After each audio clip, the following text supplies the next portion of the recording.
Professor Xavier, start the music.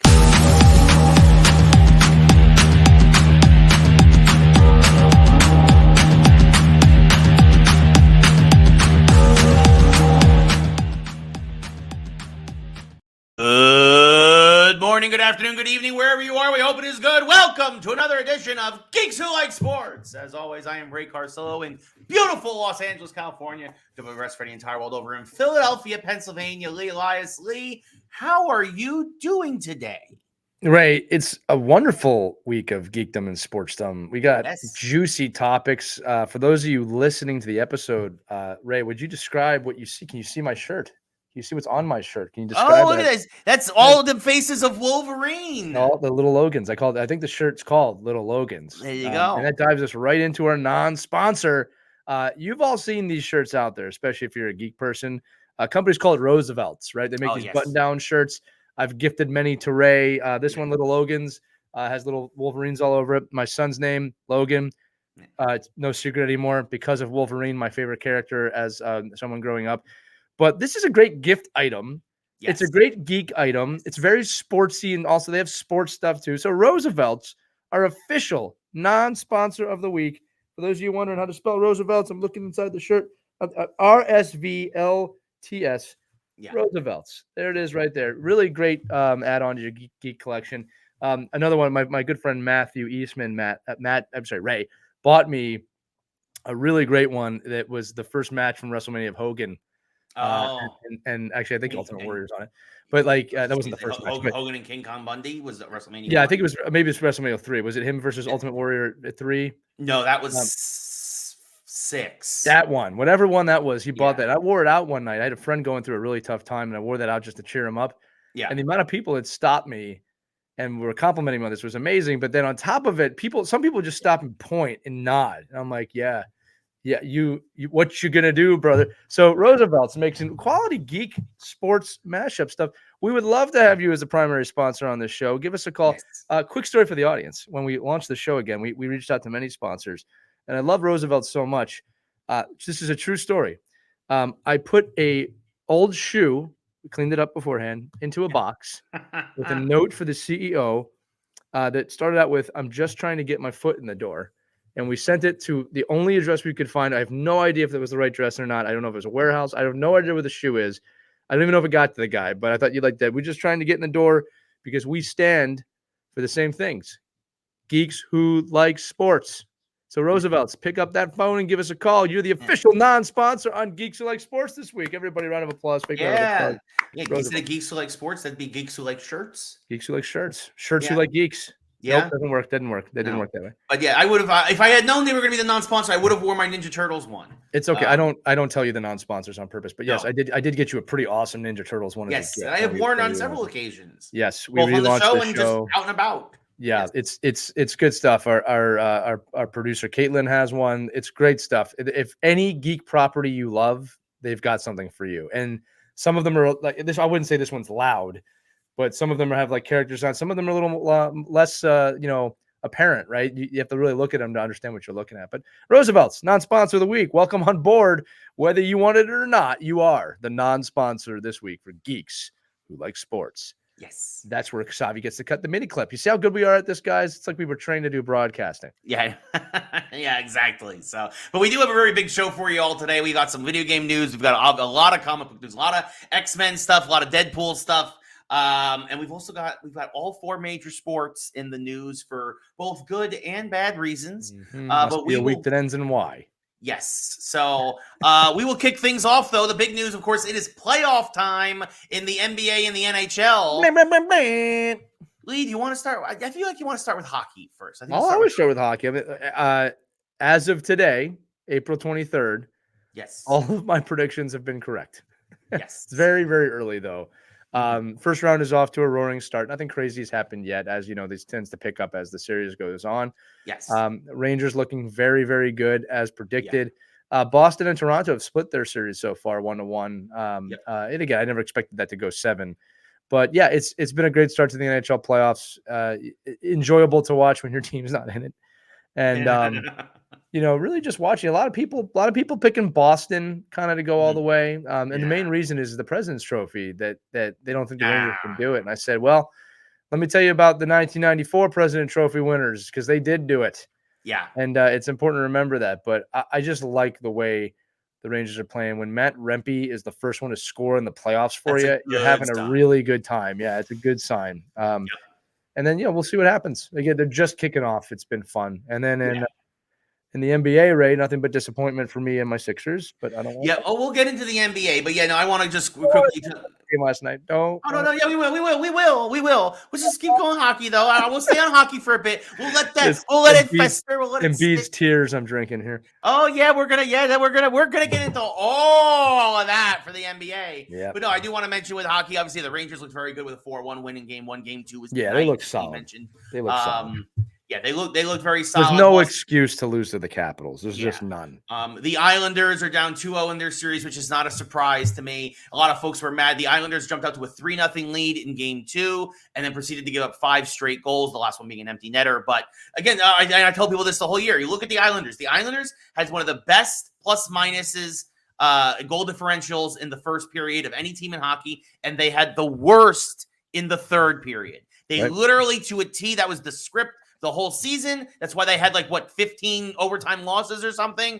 And it happened again in Game 2. They jumped out to a 3-0 lead in the first and then proceeded to give it all back and then some and lost 5-3 to Carolina, who, of course, are also a stacked team.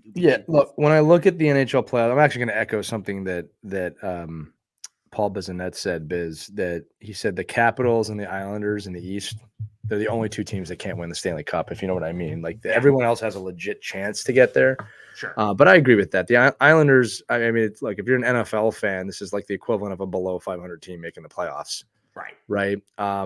And then the other thing, too, is that, the Capitals' goal differential is disgustingly bad. Right? It's the first time a team in almost it was in 35 years, I think it was, 1991. Somebody do the math. That's 33 years since the last time somebody's had this bad of a goal differential. If the President Trophy winners cannot defeat that team, the curse is real. But as I said, there's no surprise this year. I remember when a few years ago, the Lightning dropped 4 in a row to, I think it was the Wild, if I'm not mistaken. But they were the best team in the league. Columbus, thank you. It was the Blue Jackets. Apologies. The Wild, but that wouldn't be possible.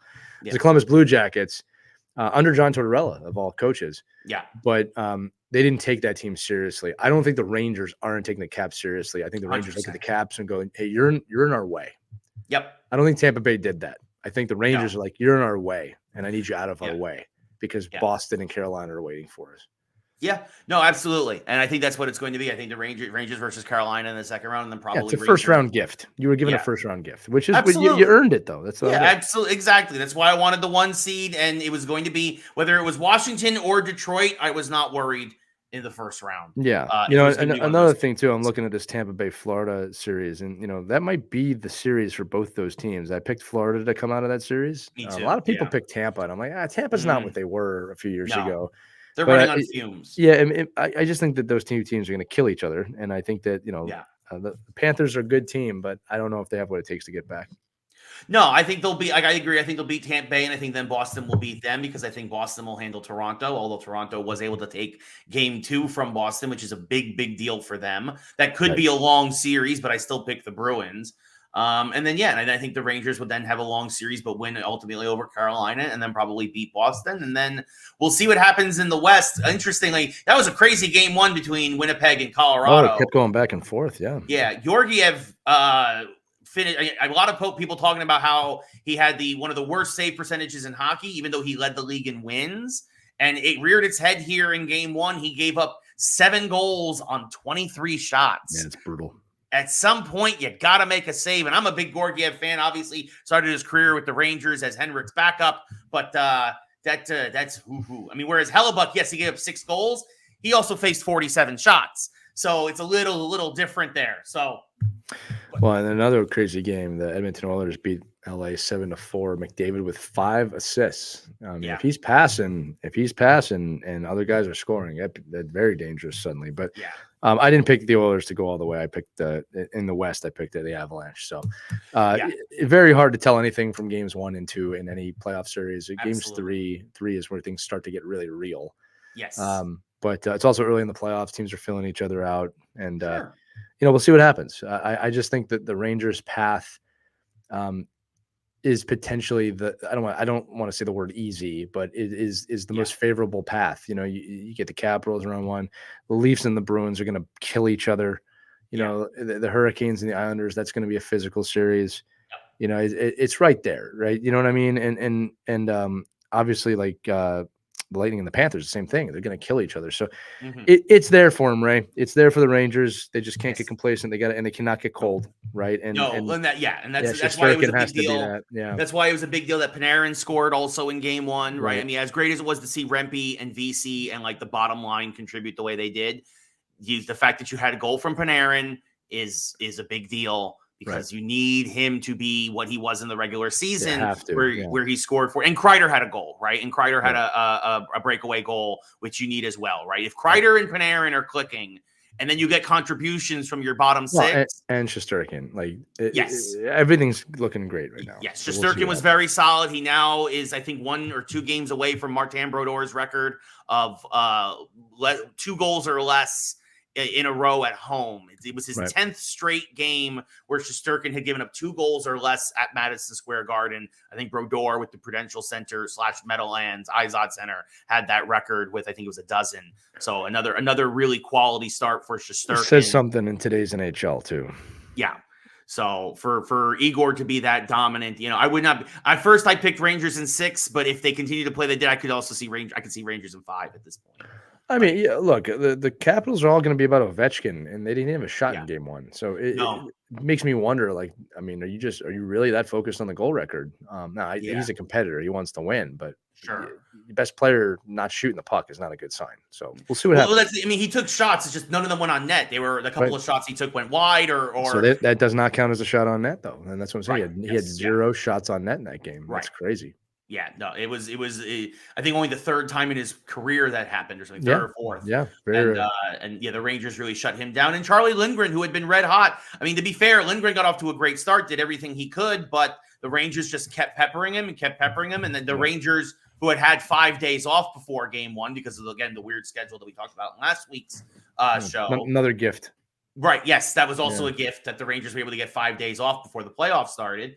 They had a little bit of rust in the first period and then exploded in the second for 3 goals in 2 minutes. And so it was, it was a very good start. We'll see. We'll knock on wood. We'll see where we're at next week with this first round of the playoffs. But so hockey getting started. And, Lee, you mentioned you really can't tell a lot in the first 2 games of the playoffs for a series. But we're moving now over to the NBA, and boy, oh boy. The first 2 games at the Garden, you might not be able to tell a lot, but you could tell that the Knicks and the fans, they are hungry. Oh, yeah. And the Sixers might have underestimated the Knicks a little bit because, to be fair, you guys should have taken game 2 in what will go down as one of the greatest. I mean, that was a Reggie Miller-esque sequence basically at the end. It was unfortunate for the Sixers for obvious reasons, but I mean, look, I don't think it's a not taking them seriously. I think it's just some unfortunate. They inbound at the end of the game. There was horrible. The guy Maxey missed it. We didn't get our shots. It was one of those classic turnarounds at the last second. But the thing for me, Ray, is that these are close games. It's not like the Knicks are blowing out the Sixers. And if I know anything about playoffs, they're going back to Philadelphia now, where the fans will be equally as rabid. So this is a series that could easily get tied up pretty quickly here.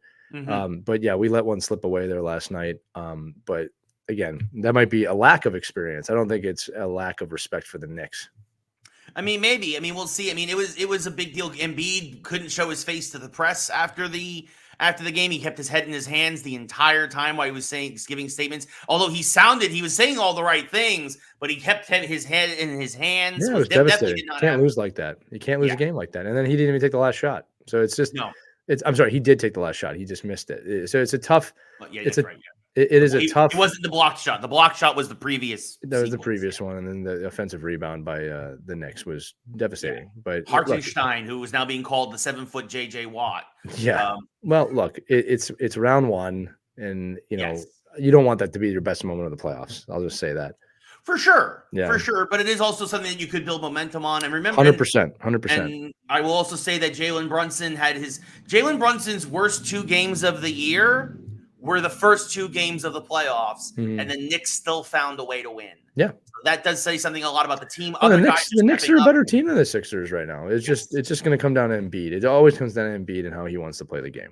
Yes. No, for sure. Also a buzzer beater last night. The Lakers blew a massive lead to the defending champion Nuggets. Nuggets came roaring back to tie it. I think it was Murray who had the last shot and made a mid-range jumper and to win 101. I think it was 101-99. LeBron James then had a lot of words for the referees after the games, not only in his game but also in the Knicks and Sixers. And I know that both teams are protesting. To be fair, this happened twice to the Knicks in the regular season. Similarly, where the Knicks had to end up protesting. And I think it's just, I don't know what it is with the NBA this year. I don't know what's going on. Maybe it's all the gambling around the sport. We'll get into that into a second. But it definitely seems like the referees have been a lot more prone to just swallowing the whistle really the whole year in the final minute of closing of games. It's true. It's not limited to men's basketball either. Yeah. So it's been interesting. I don't know why that is, but it has been a trend. And LeBron said something last night in his press conference, even if he sounded like a whiny baby. Lee, what are your thoughts on the end of the both these games with the potential fouls? And I think it's just classic physical basketball. But then again, by the letter of the law, something probably should have been called at both games. Yeah, I have a few thoughts on it. One is that everything is amplified this time of the year. It does not matter what the sport is. Everything's meticulous, and you didn't call this, you didn't call that. I'll maintain what I've said on the show many times. You do not win or lose the game on the last play. The literal game may end around that time, but it's the summation of the game, right? And I think when you look at all 4 quarters in basketball, there's other mistakes that are made that are the problem. Now, with that said, for officiating, and we talk about this with baseball, it's all about consistency for me. Like if everyone's officiating similarly in the 4th quarter, the last 5 minutes of the game, it is what it is. You gotta expect it. We talked about this at the end of the MLB season.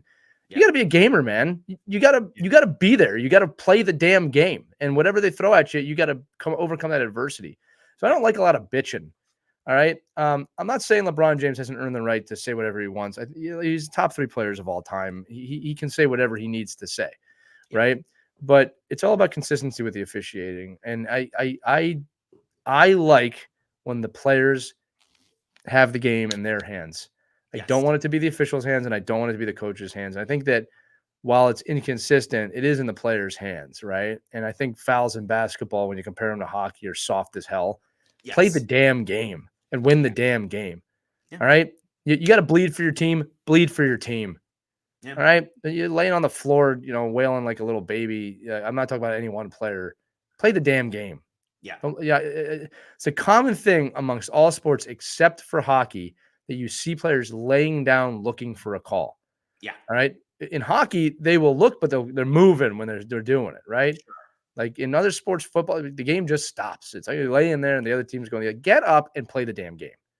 All right. Unless you literally can't get up. Then of course. Then that's probably going to get called. Right. So my point is. Well, I mean, and even that's the thing. There was last night, Lowry was flopping all over the place for the Sixers. It could have gone both ways. That's what I'm saying. I'm not blaming anyone. Just play the damn game. Yeah. So the Cavaliers also last night take a commanding 2-0 lead. They have dominated the Magic in the first 2 games of that series. I think this is just a classic example of experience over inexperience. Of course it is. Yeah. Orlando is very young. Nobody there really has any experience. Whereas Cleveland, even though they lost in the first round last year, were in the first round last year, and so they have that under their belts. Right. The Suns looked absolutely terrible in their first game, but again, that's like a 2 versus 7. The Timberwolves look very strong. The Thunder were able to pull out a nail biter. So much as usual, the higher seeds are winning all their respective series pretty well. A couple of close games here or there. Again, Knicks and Sixers last night. You had Pelicans and Thunder was a 1-bucket game, and obviously again also the Nuggets on the buzzer beater. But otherwise, you are seeing the higher seeds handle their business here in the first round of the NBA playoffs, and I don't think anyone is surprised by that. Right, for sure. So, but speaking of the NBA, before we move on to a little bit of football this week, this was a huge deal. Jonte Porter, for those of you who don't know, plays for the Toronto Raptors, or did play for the Toronto Raptors, I should say, used to play for the Toronto Raptors, because it has been found that the NBA has found that he was indeed gambling illegally on himself and his team, and winning bets on his own playing time and whatnot, betting the under, and then faking sickness in order to hit and win those bets.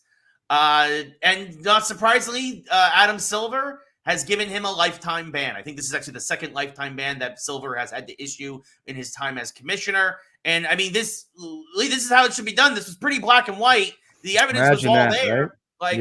Like, consistency, right? Yeah. I just talked about that. I mean, look, you get caught, you're banned. You must send a message to these players if that's the stance you're going to have, and the message can't be like, oh, these guys can stay, these guys can go. Right. You must send a message. This was a message being sent, and I'm glad to see it. Yes, and this lifetime ban, of course, brought to you by DraftKings. Be sure to go to DraftKings. Yeah. Sorry. No, I mean, look, that's where he is now. Yeah. Well, that's the thing. We've talked about this for a lot. Is that obviously gambling has become a lot easier than it has ever been, and like some of these guys, the temptation clearly is just too much. And I mean, look, I hope he doesn't have it cost him his career, so you could probably say he has a problem with it. No, so hopefully he gets the help he needs, because you just threw away a $2 million a year career for a $20,000 bet. That's so stupid. Clearly not worth it if you are a fan. The other thing too is like, we got to remember, like this one was pretty clear cut with the Ohtani case. The more I think about it, it's like, and we got to remember too, these guys don't sit at home counting their money, right? They hire people to do that. So, 20,000 goes missing. Right. It could happen, right? They're not looking at it. Like, you don't look at your bank account.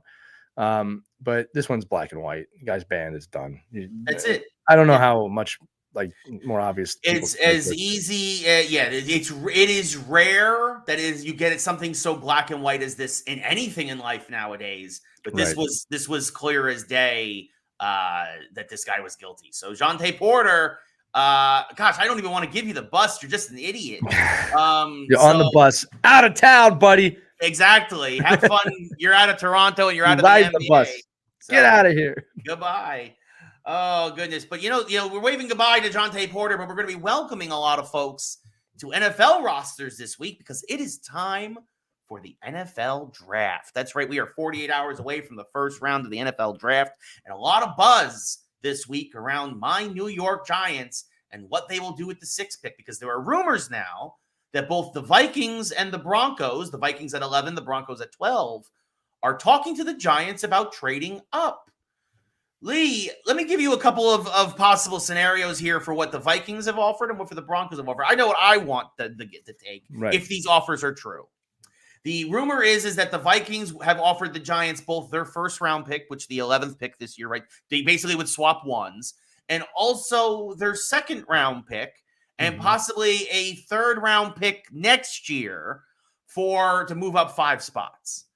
That is one scenario that has been offered possibly to the Giants, or is being shopped around supposedly. So 3 picks for the 1 pick, which pretty fair, somewhat, right? The Giants got something similar a few years ago for the Bears to move up 9 spots to get Justin Fields with the Giants. The Bears gave the Giants a first, a fourth, and a first the next year. So this would be a second and a third plus swapping picks. We'll see what happens.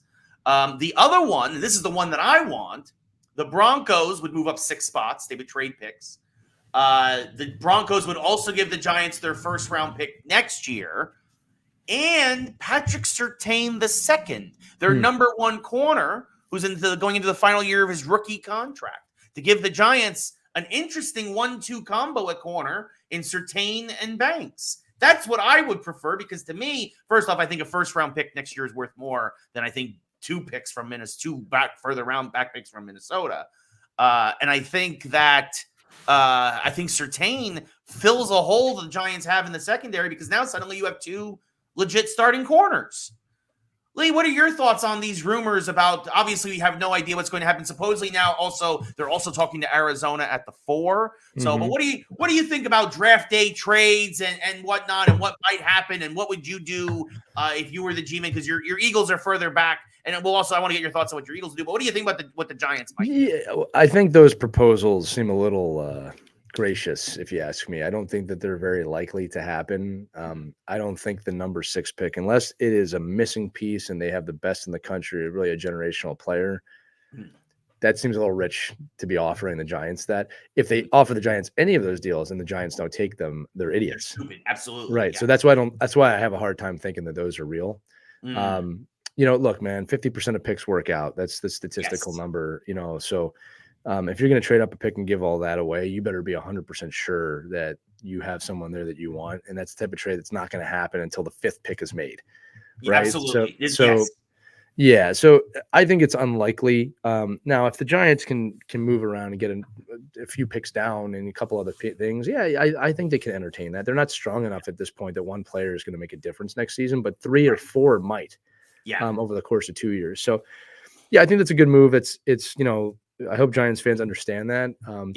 But look, if you end up with a 6th pick, it's not the end of the world. I think a lot of it comes down to, are you going QB or not? And then it depends on where that's going to go. But those seem kind of unrealistic to me. I'm not going to lie to you. Well, I mean, and that's the thing is, the rumor is that the Broncos and Vikings both think they're a quarterback away, and they want. Well, first of all, the Broncos in particular, they know at 12 with the Vikings in front of them, none of the QBs they want are going to be sitting there at 12. Yeah. Right. So, but the same with the Vikings. And the thing is that you look at the quarterback class, if JJ McCarthy is sitting there at 6, I don't want him. Right. I don't want that for the Giants. Either take a receiver, take the best tackle in the draft in Joe Alt, or again, trade back, because also at 12 or 11, you'll still be able to get a quality offensive tackle or receiver, which I think is a much more important and much more pressing need for the Giants. I'm going to take it a step further for you too, is that, and this is where a lot of fans get lost. Like, you got to take a macro view of the next, 3 to 5 years with this team. Right. And the truth is this: you got to let your quarterbacks get beat up one more year before you're going to be in a position to really compete. Yep. You want that to be your new quarterback, or do you want it to be Daniel Jones, or do you want it to be, whatever Jimmy, whatever his name is, your 3rd string? Like, so my attitude is, build around the quarterback position right now. There will be other quarterbacks available, right? And there always are. I mean, these guys coming in, generational talents or just talent. Yeah. Right. I mean, look, you never know, right? But my point is, it's not like there's someone there that's like the most highly touted draft pick of all time, especially at the number 6 position. Right. So you got to see what's offered, when you're doing these things. I mean, I honestly, again, those offers, they seem too good to be true. Like quarterback away or not, I can't see either of those teams doing that. And if they do, the Giants better take it. No, yeah. But I don't think that's going to happen. Yeah, and then that's the thing too. In Denver, even though they just traded for Zach Wilson, basically a 6th round pick to the Jets, that happened yesterday. Obviously, still on the hunt for a quarterback, because Wilson is basically a backup at this point. The same way Daniel Jones is basically going to be a backup at this point. Yeah, so I'm saying is you use Daniel Jones to educate the rest of the team, so you can he's now a bridge quarterback to whatever you do, whether you draft a QB next year or later in this draft. You can fill that role. He has enough experience now to fill that role, and maybe he'll surprise some people this year. But this isn't your year, and that's what I'm saying. It's like, even if you draft, if you had number 1, it's not your year. Absolutely. So it's just you got to gauge those things, and fans have a hard time with that. They want winning immediately, especially in this area. But that's not how a football team is built, right? People are expecting miracles, and although a miracle would be nice, it's not happening. They don't happen that often. Like, it's just, you got to build the team the right way. Every time New York sports rushes something, they fail horrendously. It's not a New York thing. It's a life thing. That's not how you build a team. Yeah, no, absolutely. But Lee, what do you think your Eagles are going to do in the first round? You guys obviously were a playoff team last year, so you guys are farther back in the draft in the first round. What do you think your Eagles? What is the most pressing need for Philly, you think, right now? An offensive and defensive coordinator that know what they're doing. Can we draft those? No, look, the Eagles are in a tight spot. I mean, honestly, the obvious answer is center. Right? You know what I mean? So with Jason Kelce being gone. But that team has a completely new dynamic with him gone. So I think that it's going to be a culture pick more than anything else. It's someone who can fit in the system because like the Eagles are ready to win now. Yeah, they're not a team that's like they're not going to suck next year, right? At least I don't think, right? So I think you got to draft a center if there's one available at that point of the draft that's highly touted. I know that's not a sexy first round pick, but you have to replace. I mean, we had the greatest center of all time, right? You got to replace that. Aside from that, Eagles are pretty well rounded, right? I mean, it's an interesting situation where I think they're drafting for the future more than this season. Makes sense. Makes sense. So moving on to speaking of futures, well, somebody whose future has been decided has been, of course, we mentioned it a couple of weeks ago, John Sterling and his sudden retirement. He had a ceremony at Yankee Stadium this last weekend, and I'm not going to lie, Lee, for a dude who's been broadcasting for 60 years, 36 of them with the Yankees, he's called 5 world championships and several pennants and whatnot, and it's a household name. The Yankees really kind of mailed it in. They gave him a little silver microphone. I just want to hold something up here. This is my golden microphone that looks way better than what the Yankees gave John Sterling, by the way. Lee has one of his own, by the way. I do have one of those. It's in my dad's house. Yeah. So, and the Yankees give him this cheap little cruddy silver microphone, and a television set. Like he just won a parting gift on a game show.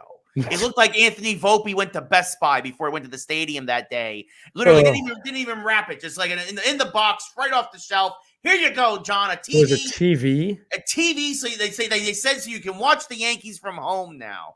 The dude had the best seat in the house for 36 years. Look. I've been harping on Hal Steinbrenner and Brian Cashman and all of them for several years now. They got him a TV. This is a slap in the face. Audi sponsors half the stuff at Yankee Stadium. You couldn't get him a car. You couldn't get him you got him a TV. I have that TV here in my house. I know how much it costs. You go. Every player chipped in what, $10? Oh, are you kidding me?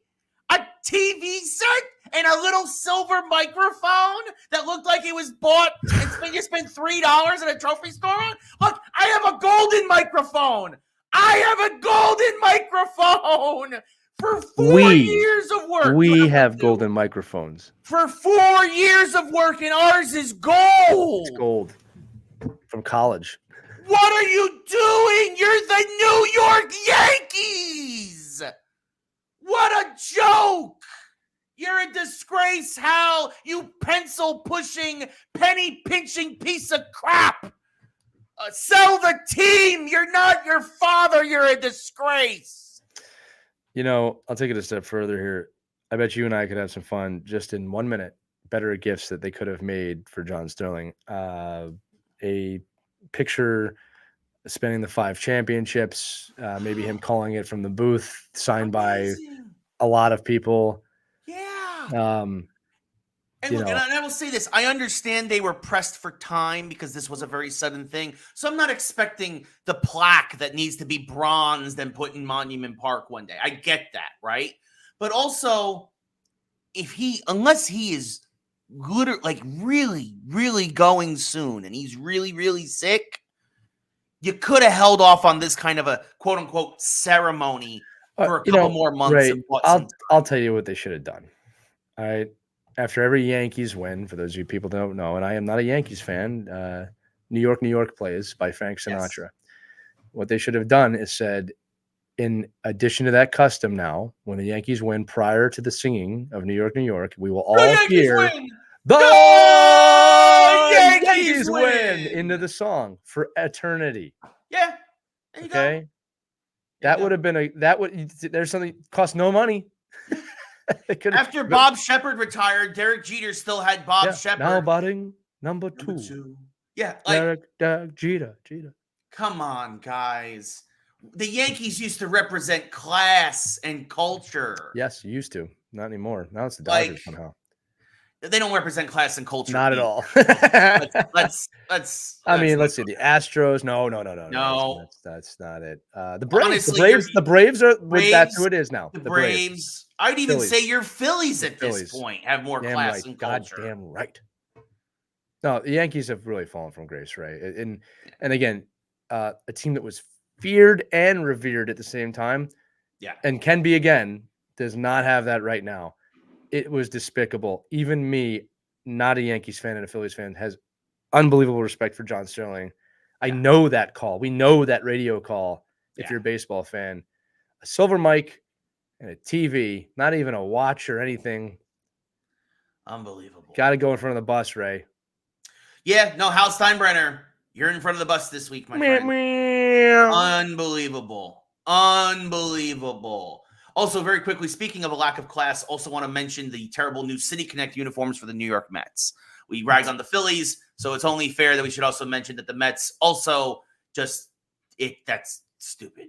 It doesn't look good, as always. The Mets uniforms always look bad, but now they look even worse. Yes. So congratulations, Mets. Fortunately, the one thing the Yankees will never agree to is a City Connect uniform, and I swear, if they ever have an alternate uniform, I will walk back to New York. Oh my God, I'm looking at these now. I will walk back to New York and burn the stadium down. I swear. No City Connects for the Yankees. Why are they doing pinstripes? Like, what are they doing? I don't know. It's like they're. I don't know how the Mets organization doesn't understand. You're not the Yankees. So this is like a low-level troll, and it doesn't work. No. Nothing the Mets do works, though. Yeah, that's true. I'm trying to figure out why they did this. And then there's a guy in a train station. So stupid. And why we're taking the subway up to Queens. Yeah, we're gonna go watch the Mets. That's what it is, dude. They're using the subway font. Oh man. Who comes up with this and then who signs off on this? That's problem with them is they look very traditional. My problem is there's already a team in New York with pinstripes. Yeah. It just anyway, the Mets, you suck too. Going back to Yankee Stadium though, and just this is baseball in general. It's our last sports story of the day. Baseball has a problem. Because the thing that everybody is talking about every day when it comes to baseball isn't a team, isn't a player. No, sir. It's the umpires. Every day there's a new controversy around how dumb these guys are and how their ego is bigger than the stadiums that they're calling games in. Yep. And that, again, the minor leagues have so many replay systems in place. But this one, somebody should have called in from Major League Baseball and overturned this. I agree with you on this. And look, I hate Aaron Boone. Yeah, we all agree he's an asshole. I hate him. Everybody hates him. But there is undisputed video evidence that this wasn't his fault.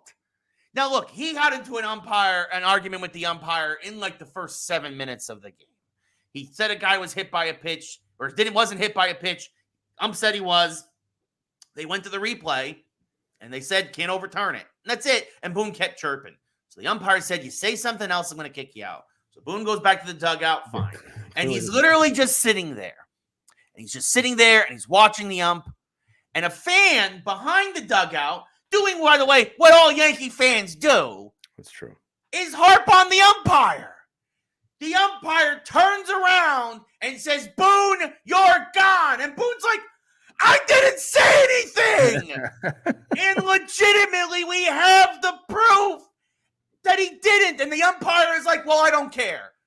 Yeah, he said, I don't care who said it. I don't care who said it. Boone's like, how can you mean? What do you mean you don't care? That's BS. And it was. It's a disgrace. Hunter Wendelstedt, a veteran umpire, who, by the way, then said he refused to look at the replay after the game. And I get it. The Major League Baseball union's not going to do anything. The PA's not going to do anything. Rob Manfred's definitely not going to do anything. No, nothing's going to happen. But again, it is a bad look for these old farts who can't see and now can't hear and just are a disgrace to the game because, again, week after week, what are we talking about? We're not talking about the Yankees are 15-8. We're not talking about Cleveland getting off to a great start. We're not talking about the Mets bouncing back after an 0-5 start. We're not talking about the upstart Pirates. We're talking about the umpires. Yep. It's again. Really stupid. It's really stupid, Ray. And you know, you said the word in the beginning of the segment about ego. Yeah. You know, I try to give the benefit of the doubt, but like, I don't care who said it. You're out of here. Yeah. What is that, Ray? What is that? I don't care who said it. Like, I just feel like you're saying it right. I want to watch the baseball game, and as juicy as this stuff is, I don't want to watch it. No. Right? It's bad strike calls, bad ball calls. Now we got a guy kicking a manager out for no reason, literally no reason. Yeah. And now I'm sure they're all going to hear about this, that a fan said something, but umps, cool off. Say about you. Yeah. Well, and that's the thing. It's like Hunter Wendelstedt. You want to go bark at somebody? I don't know. Go to AEW, help them out. You can go cut a promo there. But like, honestly, for you to say I don't care, and like, it's Hunter Wendelstedt. By the way, you're also in front of the bus. You and Hal Steinbrenner are hand in hand, get in front of the bus. But like, you guys, the fact that we know the umpires' names as well as we do in baseball now is a disgrace. Like, I'm sorry, guys, but you guys don't have baseball cards. You guys don't have sponsorship deals. You guys don't. Nobody buys your jersey. And like, honestly, the fact that you still haven't been replaced by computers yet is a joke. I don't care about the human element. I don't care about all this other stuff, this archaic stuff. And maybe baseball will finally get into the 21st century sooner rather than later. But umpires, particularly in baseball, you are a disgrace to the game. Technology has surpassed you, and we don't need you anymore. Well, and that's the big key, Ray, is that we really don't. And it's I just don't know how long Major League Baseball is going to allow this to go on, because it's so stupid. You're right. I don't want to talk about the umpires. Yeah, I don't want to see you get into a pissing contest with the manager, right? Because you didn't hear, because you heard a fan chirping. It's really stupid. It's really stupid. It's wrong, and everyone's talking about it, and it's a laughing stock of the league. Again, I don't know how much more stuff baseball needs that's not about baseball to infiltrate their season, right? And you said it. We don't need them. We don't need these guys anymore, right? And any traditionalist who loves the idea of, oh, well, the balls and strikes, it's part of the game. It's part of the game. I don't – why? Why do we need that to be part of the game? I don't need someone's interpretation of a strike. We know what a strike is. Especially now that we have the strike zone on every broadcast. Right. We literally have it there displayed so that we can see it at home, which only makes it worse for us to watch at home because we can see how wrong you are in real time. No replays needed. It's right there. It's right there. It's a joke. It is a joke.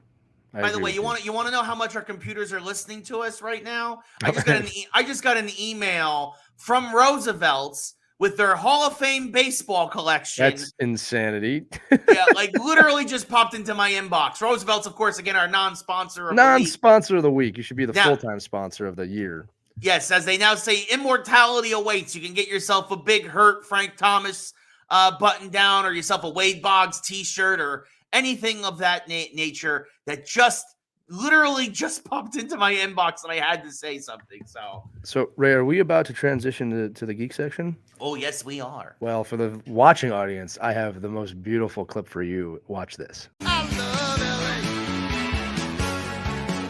We love it.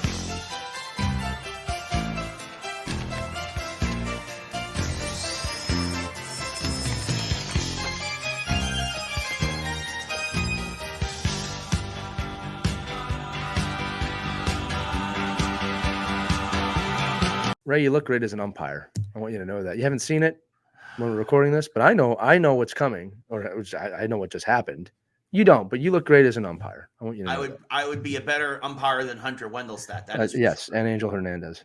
Yes. Although I would probably throw Aaron Boone out of the game on a regular basis as well. So I don't know. Like I said, it had to be Aaron Boone for everybody to kind of be like, oh, whatever. But like, Well, I mean, that is a case also a little bit about the reputation preceding you too, right? Like the umpires have had it with Boone. Boone has been thrown out more than he averages 7 ejections a year. It's just stupid, man. Right.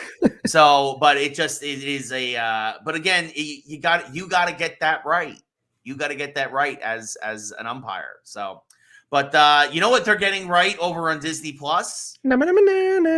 X-Men 97. We called it. Lee was more correct than I was. We both called that Xavier was going to start coming back at some point from GR Empire. They set that up in last week's episode where he had his Obi-Wan Kenobi moment where basically, awesome. I mean, and this is from the comics as well. They were drinking wine, making love. He felt the deaths of everyone in Genosha at once. Yep. And it broke him. And just like in the comics, he's like Leanne, although he was on Earth at the time when it happened in the comics, but similarly, they combined 2 big moments where he goes to Lalandra, the Shi'ar Queen and his girlfriend, which, by the way, Professor X a little submissive there in that relationship. I was a little. I want to talk about Lalandra too, because she's kind of the worst. Like, yeah. So let's just run through this for those of you who don't know. Professor X was shot by Gyrick at the end of the series, the original series, right? And Lalandra comes and says, basically, look, we can save him, but he can never come back to Earth again because he's going to need continued treatment of our technology forever. Right. It was a lie. I mean, she kind of told the guy, like, yeah, look, you're not going to ever see your kids again. Marry me. And then here's Lex Luthor's suit from another universe. And survive. Oh, and we're going to wipe your memories. But here's free lobotomy with every purchase. Yeah. All right. And they're like, yeah, now you really got to forget your children. Yeah. No dice. No. There was a line that I appreciated that they put this line. This is something DC and Marvel could continually learn from. Yeah. Professor X does say, it's presented to him, I need you to forget your children to prove your loyalty. And he says, you know what, you saved my life. I need to do whatever you want. And he wasn't wrong in saying that. Right. Like I'm glad that they threw that in there of just like, because I would never do that. Right. For my children. But yeah, if someone saved my life and allowed people to prosper, I would have to think about that. You know, if I owed the debt, right? Well, and that's the thing. And then Professor Xavier thinks about it, and then he kind of goes back on it. Actually, does a great job. He's teaching the Shi'ar to be awesome. That was an awesome scene, phenomenal. Where he realizes, oh yeah, my strength, my greatest strength, is as a teacher, right? And he's literally teaching them. But then the Alderaan moment, the Genosha moment, which also makes me think that. Because I think some people were like, well, how come it just got to him now? No, I think that was the moment it happened. Yes, we are seeing those 2 moments. Exactly. That is a simultaneous kind of thing, right? Like they went a little bit back in time to show us what happening. A little bit of a Terminator 2 type moment too, with everybody blowing up there. But it was well voice acted, well animated. And again, the death of his children spawned him to say, I have to go. Right. Yep. And that's somewhat where that portion of the episode leaves off. Yes. And also, I want to mention, it was also great. We saw Ronan the Accuser. We did. Yeah, man. They just really brought the larger MCU into this. It was awesome. Yeah. No, they did a great job with the Kree, the Kree and the Shi'ar. And like, really, we had a cameo from Vulcan. For those of you who don't know, Vulcan is the long lost brother of Havoc and Cyclops. Mm-hmm. He basically kind of gets brainwashed by the Shi'ar. And then that kind of comes undone and stuff really hits the fan later. So I wonder. Gladiator was there too. Yeah. You know, I wonder if they're going to see him. I wonder if they're going to do the Vulcan storyline though in season 2 or something. They could. They've really opened up the characters in this show. Yeah. And also Nightcrawler in the credits. Nightcrawler now, Gambit and Magneto gone because they are, but Nightcrawler suddenly looks like he's going to be on the main roster again. Fill that hole. Yeah. Bamf. Adds a little more levity to. That's the word that's used for when he transports. Yes. Bam. Yes, and with a smell, a whisper of brimstone across the senses. It's really cool. That little demon. He's such a good friend. Yes.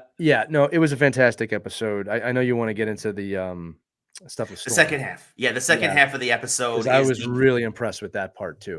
Yes, I really like what they did here because we had mentioned a couple of times that in the comics, basically the X-Men have to give they sacrifice themselves to save Storm, and then another god comes in, and they just really clean that up for this, where it's just like, no, Storm's just strength of character allows her to overcome adversary. And then not only that, but then she gets her modern black and gold Storm outfit, and holy cow, that looked amazing.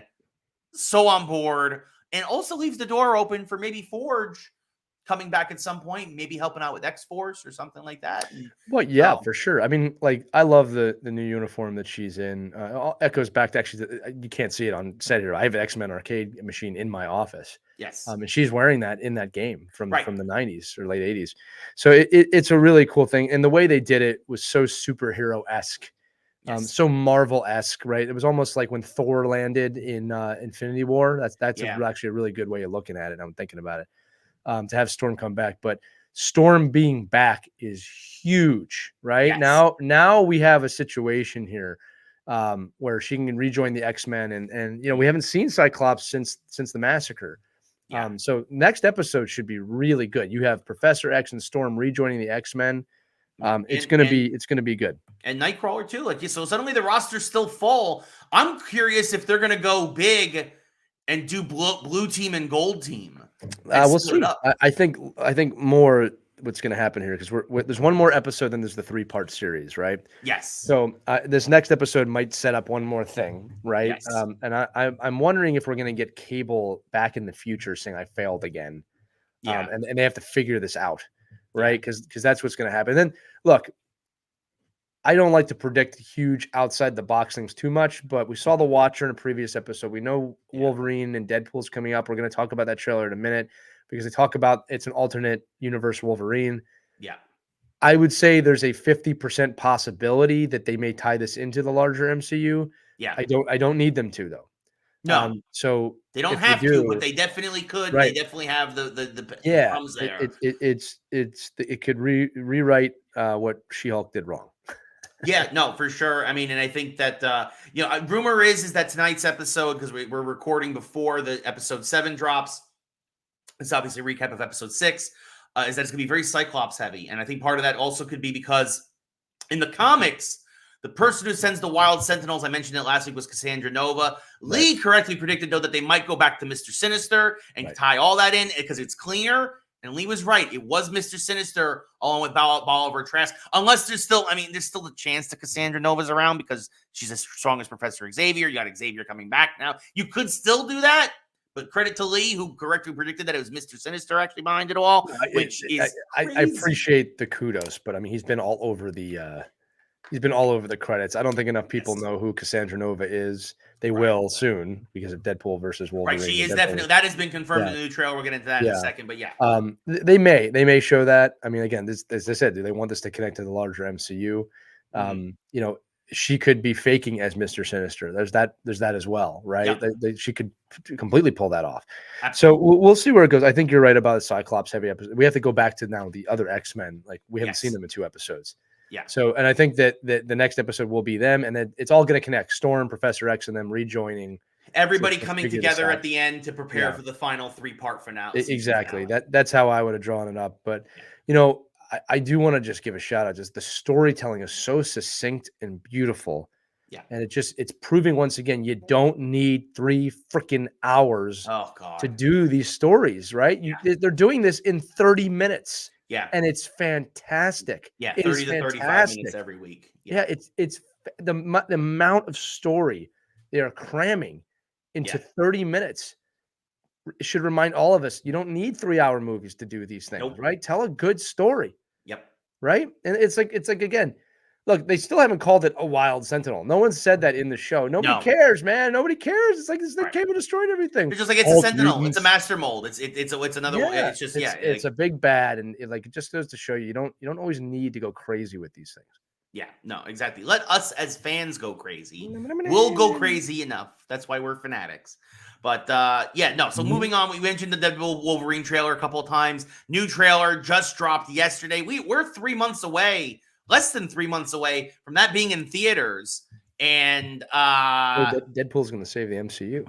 Deadpool is going to save the MCU there's so much in that trailer to dissect with We had a giant Ant-Man Scott Lang's skull that previous X-Men movie villains came out of. Everyone from X2 to X-Men, what is it? First Class to yep. like Azrael. all these. Azrael was there, Yep. Deathstrike was there. What Logan is this? Who's going to be saving it? And then of course all the fourth wall breaks already in the film, talking about how we can't talk about cocaine. We can't do cocaine in the film. I promised Feige I would not do cocaine in the film. Yeah. Like just brilliant. And then of course there's a reference to Rob Liefeld, the creator of Deadpool, and how the fact that everyone's talking about that one. My favorite one is like, can we talk about it now, or do we have to wait for a third act flashback? Yeah, that was great. Like, line. Yeah. Oh, it is like, and it, Hugh Jackman looks great as a character, and then they showed him without sleeves, which makes me wonder all those idiots that were complaining about that. I almost hope there's a joke in the film about, well, too many people complained about you having sleeves, so we had to take them off for a few scenes. But it looks fantastic. It's the best Marvel trailer I've seen in a while. The Ant-Man skull, everyone did a double take of, oh my god, that's Gigantor Lang and Giant Man and then Cassandra Nova. You said it, she's there, right? Yes, she's there too. Yeah, and kind of menacing in a cool way. It was funny to see her control Wolverine in the trailer. Somewhat similar to what Magneto does, just showing again the parallels between Magneto and Professor X, that whenever they want to, they can control Wolverine. Although she looks younger and a little more cynical in a fun way, in this kind of Mad Max reality, which we also saw Alioth, right? So what I'm wondering, Ray, after connecting things here, we know in Loki, when he goes to the end of time, or I forgot what the void, right? That there were a lot of other Lokis there.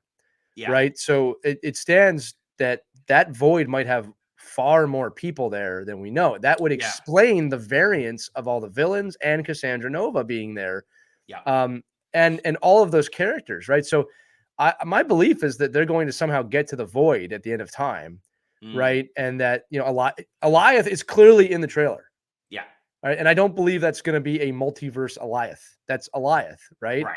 Yeah. Again, the thing that eats it. Yeah. So it's going to be interesting to see how they tie that together. This is the only film. This is the only film that can take Jonathan Majors out of the picture. Yeah, very easily and very quickly. No other film will be able to accomplish that. Yeah. So I'm hoping that they kind of do that. The last shot of him and Wolverine jumping into a portal was amazing. Yes. But I cannot wait to see the cameos. Because, and again, if they're in the void, you can bring literally anyone you want. Anyone, because they're all variants at that point. Yeah. And again, the 20th Century Fox thing is pretty clearly there, right? Yeah. You could see, oh my God, the Professor X's, the thing. Cerebro. Thank you. I can't believe I blanked on that. Cerebro's in the trailer, it's in the sand, right? And then there's like this Mad Max kind of thing going on there, which I don't know what that is yet. But. I mean, and that's the thing, right? Is that it's like literally they say it. It's like my universe is dying. Like it's literally the story. Like that's what it is. Deadpool's universe, the Fox verse is dying. It's gonna die, which is great. So like I hope they kill it in the. They're not gonna let it live, right? So now the question becomes, where is Deadpool gonna go? Well, where's Deadpool? And who, if anyone, survives from that universe in the MCU? We should mention this. And I'm trying to go through it in my head. I believe the only MCU character in all of the trailers is Ant-Man. Yeah. Everyone else is a Fox character that we see or new, right? Yes. Yeah. I don't think we've seen any non-Fox Marvel characters. I'm trying to think, and I think you're right. Yeah, like, Ant-Man was the first one we saw that was. Okay, sorry. I will say the TVA, right? That's fair. Yes. But we're not even seeing TVA characters that we know. But the TVA and Ant-Man are the only two connections to the MCU. Yeah. Right. And it looks like that the Fox universe is up to be pruned. And it makes sense that it's Ant-Man because he's the one who's traveled pretty regularly now through the microverse and all these other places and stuff like. So I mean, like that he'd be one of those. And again, also, in the Doctor Strange portal, technically, and if that's what that was, which it looked it looked like a Doctor Strange. Yeah, it's going to be interesting. I wonder if we're going to see Loki in this film. I do. Yeah. If he's there as the god of stories, I'm not gonna lie, a Loki Deadpool interaction would be amazing. That would blow my mind. Right. 100%. So we'll see what happens. They have also well, I should say this. I've read this. I don't want to say confirmed that the MCU X-Men film is going to take place in the same universe as the end credit scene from the Marvels, right? That's going to be the universe they borrow from. Yeah, that's going to be the X-Men film. Is that Photon's there, and with Binary's there, right? And that she's working with Professor X and the X-Men, but there'll be a whole new cast for that. So that's what I've heard, right? Except for Kelsey Grammer. Well, yes. I'm sorry, physical cast, yes. Yes. Well, hopefully. I mean, I don't know. Like I hope. I don't know. I was very happy to see him at the end of the film. So. Oh, I loved it. Yeah. I mean, I'm saying they're going to recast most of the X-Men. I would imagine. I would imagine most of them are going to be different. But But the trailer was fantastic. It was fun. I'm not going to lie to you. I loved all the cursing. Fantastic. Yes. Yeah. No, they're pulling no punches. It's going to be rated R. Like they've already said, it's rated R. Rated R. Yeah, so it's going to be phenomenal. So moving into our last story now of the day, more, I guess this might actually be good in the long run because it could save jobs. Obviously, we've documented the troubles in the video game industry over the last several months with all the layoffs and whatnot.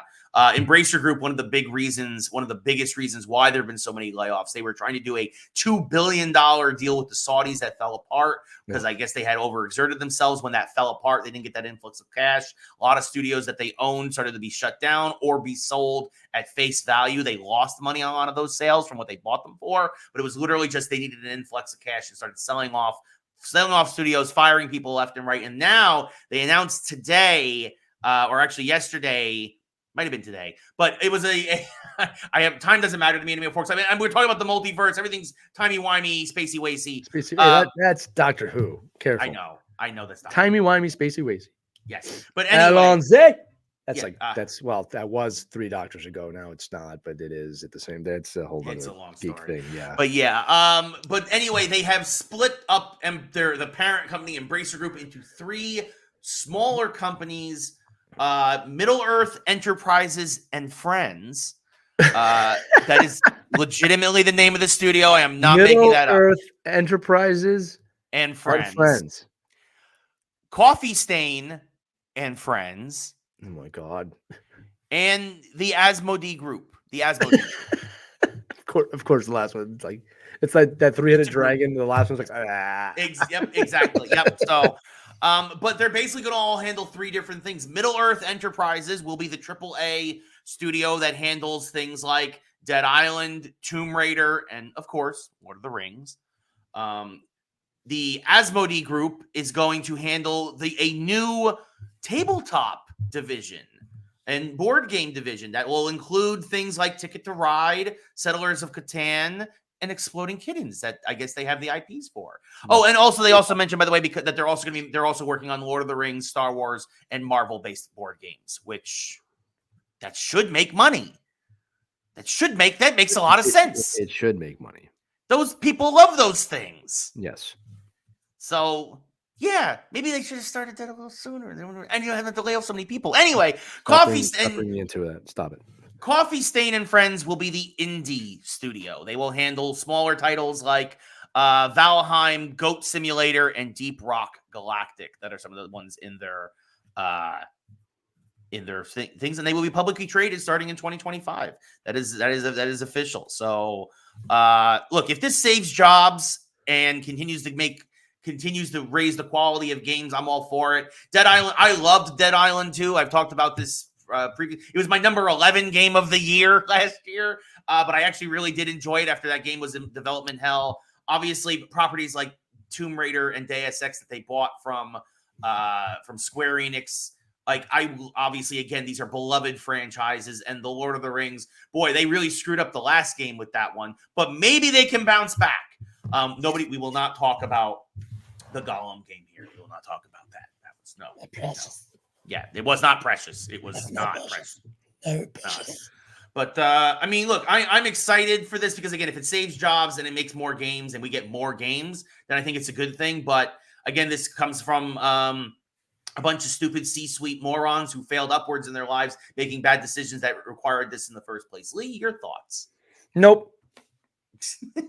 Nope. I'm tired of the gaming industry eating itself alive. I have no thoughts. I'm just sitting back and watching the mayhem. Yeah. I mean, that's what this is. Again, it did not come, for at least from what I read, with any extra firings. So no, that maybe a micro step in the right direction.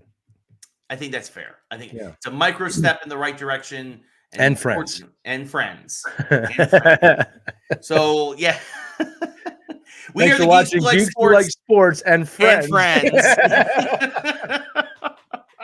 Gotta change the name of the show. Who comes up with these things? They have, you know what? The people who made the City Connect jerseys. That's who comes up with these names. Right. I've always understood when businesses turn into like and sons, right, or and family, because when their kids are born. Yeah. But yeah, and friends is it's like, man, we got this pile of crap. How do we shine this up? Let's just add and friends at the end. Yeah. We're friendly. People are going to like us again. We're going to New York Yankees and friends. We're all friends again. And the new friends of the New York Yankees bought John Sterling a television. Yay! Yeah. The umpires and friends. Yeah. New.